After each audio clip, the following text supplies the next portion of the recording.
Pro 1, Kanal Inspirasi.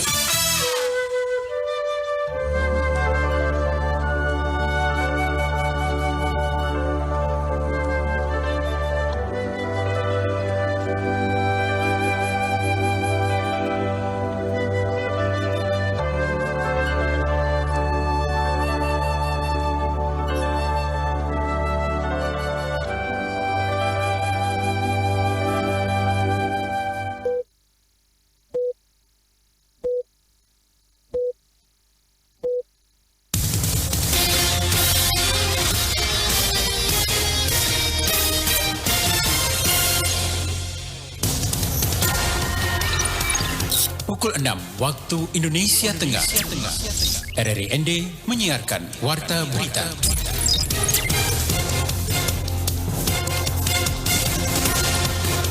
Selamat pagi saudara, Anda mendengarkan Warta Berita edisi Jumat 18 November 2022 dengan Sari Berita.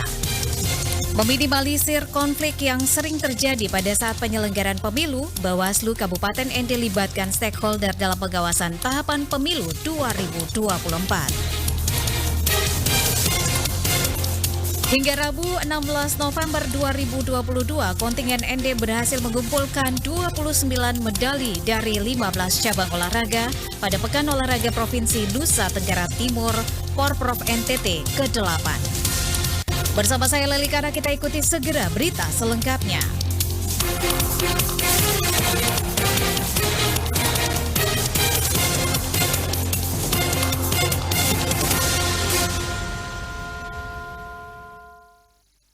Pendengar, meminimalisir konflik yang sering terjadi pada saat penyelenggaraan pemilu, Bawaslu Kabupaten ND libatkan stakeholder dan juga masyarakat dalam mengawasi setiap tahapan pemilu. Selengkapnya akan dilaporkan reporter Ferry Soo. Peran masyarakat sangat penting dalam hal mendukung kerja penyelenggara pemilu. Salah satu strategis yang dibangun Bawaslu ND dalam mengawasi tahapan pemilu tahun 2024 adalah melibatkan stakeholder dalam pengawasan partisipasi di setiap tahapannya. Dengan begitu dapat membantu pengawas meminimalisir konflik pada saat penyelenggaraan pemilu. Hal ini diungkapkan Koordinator Divisi Penindakan Pelanggaran Bawaslu Kabupaten ND Basilius Wena kepada RRI Kamis pagi. Menurutnya salah satu hal yang berkaitan dengan keberadaan stakeholder adalah bagaimana bisa berperan aktif mendorong demokratisasi dalam kaitan dengan pemilihan umum. Partisipasi masyarakat merupakan wujud pengejawantahan kedaulatan rakyat yang sangat fundamental dalam proses demokrasi. Peran masyarakat sangat penting dalam hal mendukung kerja penyelenggara pemilu.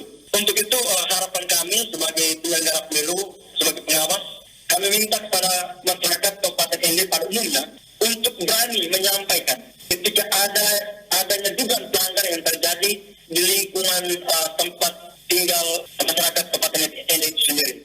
Kemudian terlibat sebagai pengawas partisipatif. Kita menjadikan diri kita sebagai pengawas agar potensi-potensi pelanggaran yang terjadi atau pelanggaran yang akan dilakukan oleh peserta pemilu akan berkurang, bahkan tidak terjadi karena setiap masyarakat dia mau terlibat sebagai pengawas.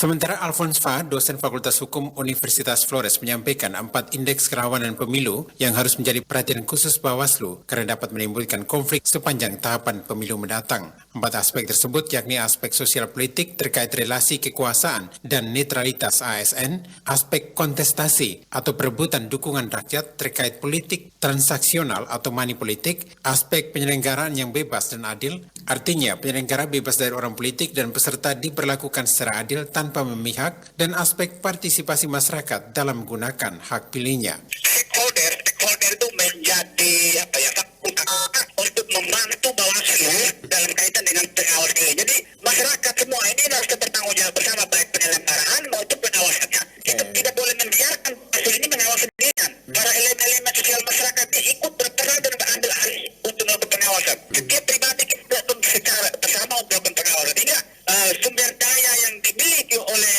Bawaslu yang mungkin sangat terbatas tidak bisa secara lebih intensif untuk melakukan pengawasan ini. Jadi stakeholder ini, para tokoh-tokoh agama, para tokoh masyarakat, tokoh adat, kampus, semua kita bekerja sama untuk menjaga netralitas atau modalitas pemilu ini agar lebih baik. Bawaslu Bawaslu Kabupaten Ende juga mengajak semua komponen masyarakat turut serta melakukan pengawasan. Partisipasi aktif masyarakat untuk ikut mengawasi jalannya tahapan pemilu sangat dibutuhkan sehingga pelaksanaan pemilu berjalan sesuai undang-undang. RRI Ende, Firiso melaporkan. Pendengar Momentum Country Global Leadership Washington DC melalui Desa Hangalande, Kecamatan Kota Baru, Kabupaten Ende, sekaligus memberikan bantuan kendaraan roda 4 angkutan multiguna pedesaan atau AMDES bagi pemenuhan kebutuhan masyarakat di desa tersebut.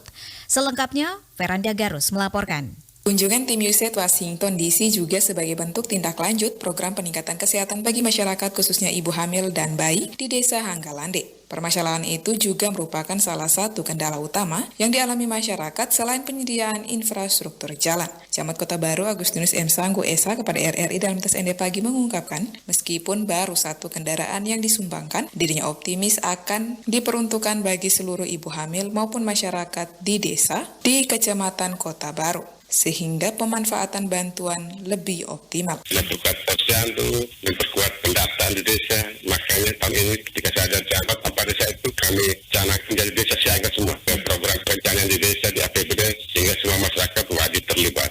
Artinya untuk saat ini data terhadap ibu hamil bayi balita di 4 kawasan desa itu sudah menjadi hal yang sangat luar biasa. Perhatian dari berbagai pihak, tokoh adat, tokoh masyarakat, pastor korupsi dan lain-lain. Bahkan beberapa langkah itu termasuk ibu hamil didoakan oleh pastor juga baru jalan naik kendaraan ke wilayah. Selain itu, untuk mengantisipasi hal-hal yang dapat mengancam keselamatan ibu dan bayi, dirinya meminta seluruh kepala desa pada 4 desa termasuk Desa Hangalande agar menyiapkan anggaran dana bagi ibu hamil. Ia mengapresiasi sikap masyarakat yang menerima program dan punya keinginan untuk berubah.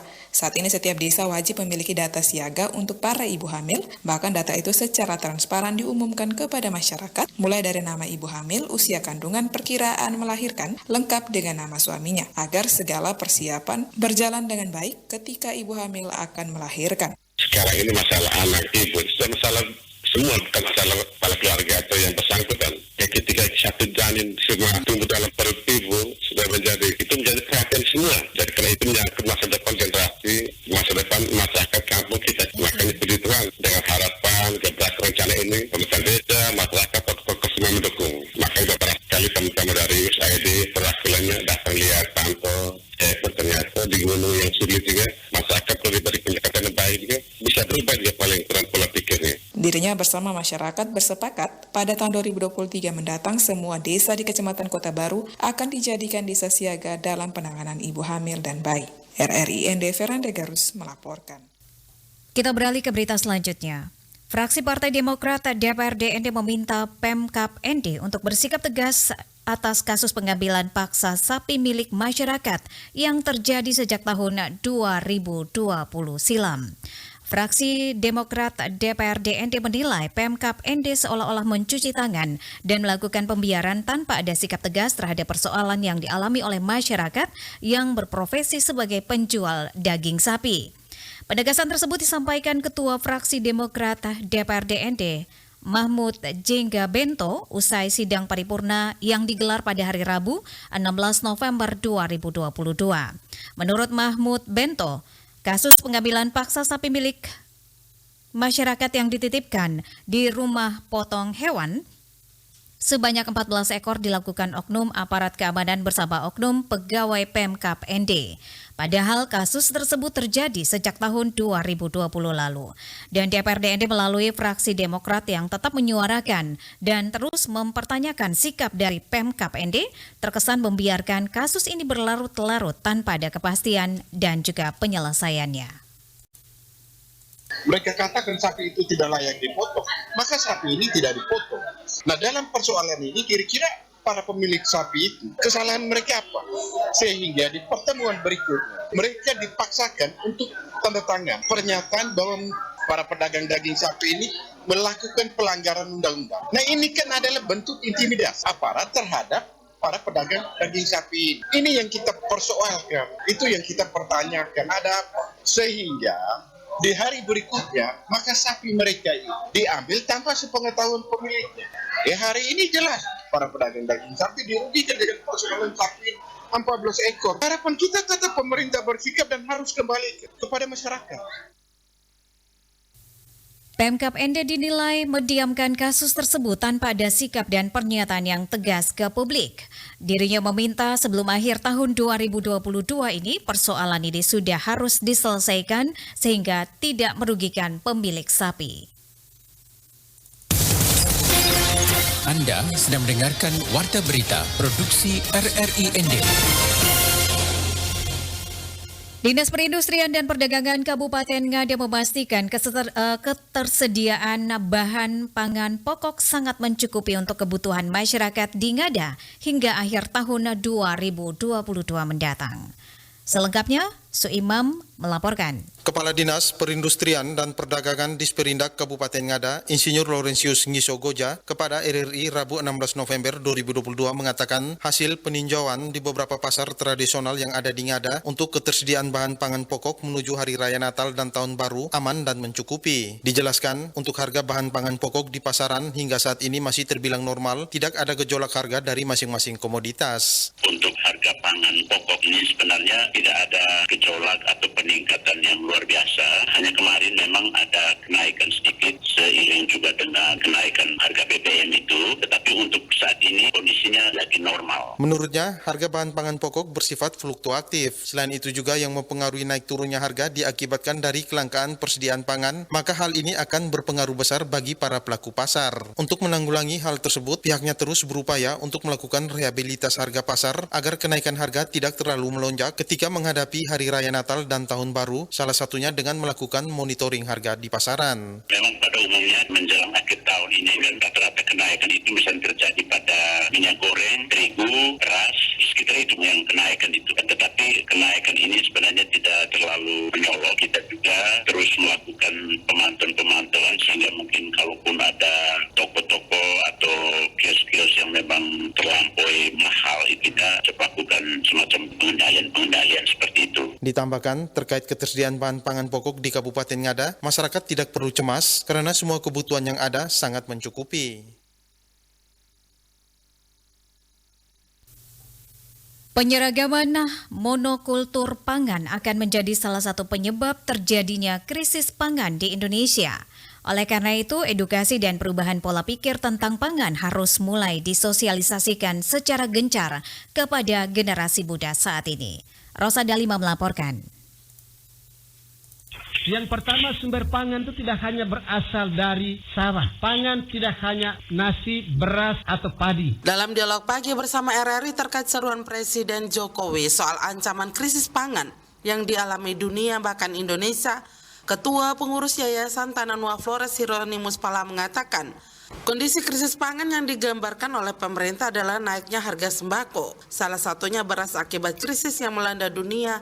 Padahal kata Hiropala, khusus untuk masyarakat Kabupaten ND, tidak harus ikut terdampak dalam kondisi tersebut.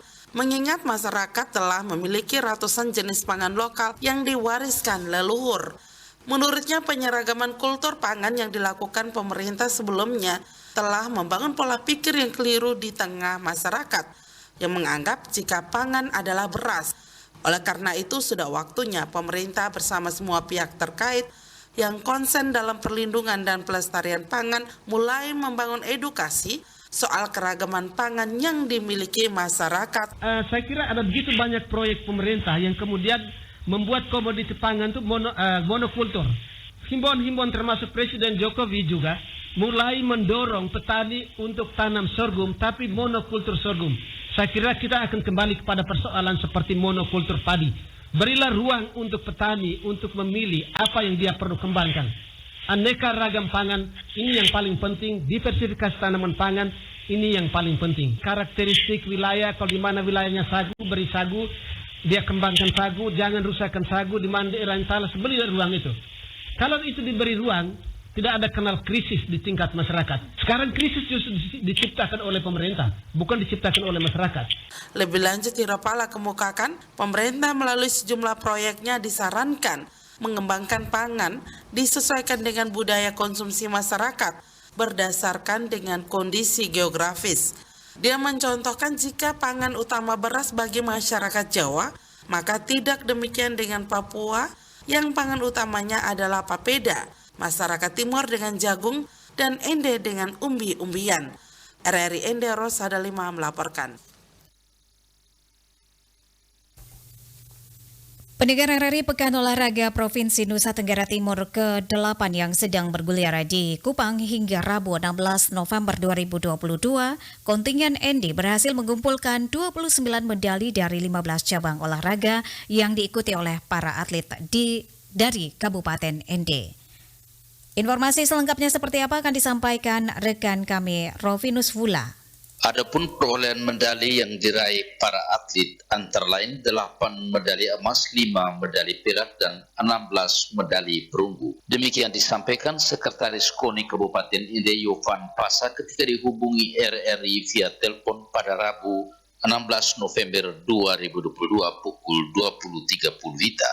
Yovan mengatakan pada Pekan Olahraga tingkat Provinsi Nusa Tenggara Timur ke-8 tahun 2022, kontingen Kabupaten Ende untuk sementara telah mengumpulkan 29 medali dari 15 cabang olahraga yang diikuti para atlet. Kemudian kontingen Ende masih berpeluang untuk menambah perolehan medali karena masih ada cabang olahraga yang sedang dipertandingkan. Selaku sekretaris dan juga tim Porprov Kabupaten Ende mengharapkan dukungan dan doa seluruh masyarakat Kabupaten Ende untuk para atlet. Semoga kontingen Ende bisa memperoleh hasil yang memuaskan dan kontingen Ende bisa memenuhi target untuk meraih juara 3 umum pada Porprov ke-8 tahun 2022.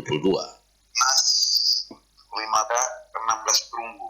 Dengan total keseluruhan medali itu 29 medali. Kabupaten Ende mengirimkan 275 ofisial dan atlet totalnya dengan mengikuti 15 cabur dari 19 cabur yang dilombakan pada Porprov ke-8 tahun 2022 di Kota Kupang. Sementara Ketua Kontingen Ende Yuli Cesar Nonga mengatakan sampai Rabu 16 November 2022 kontingen Ende telah mengumpulkan 29 medali dan masih berpeluang untuk memperoleh pundi-pundi medali baik emas, perak maupun medali perunggu karena masih ada cabang olahraga yang sedang dipertandingkan seperti cabang olahraga basket, kemudian cabang olahraga voli putra, renang, karate, silat, dan catur. Julius menjelaskan perbandingan perolehan medali pada Pekan Olahraga Porprov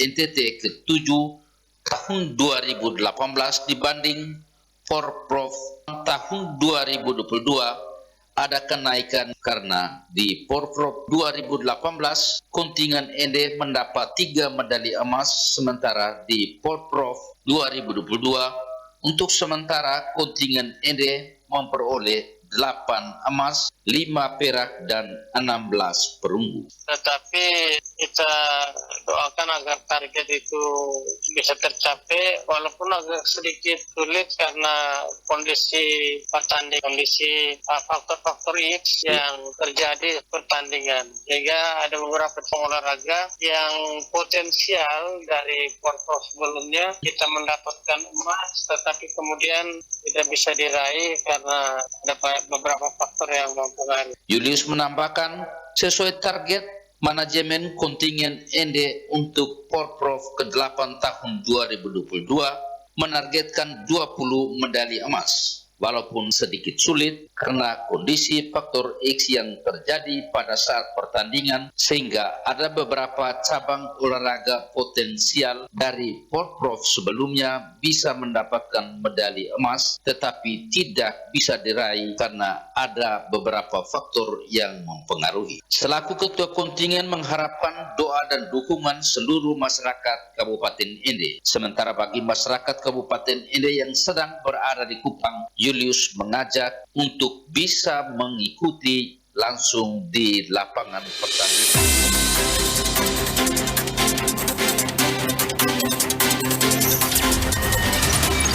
Terima kasih. Anda telah mendengarkan Warta Berita Produksi RRI Ende.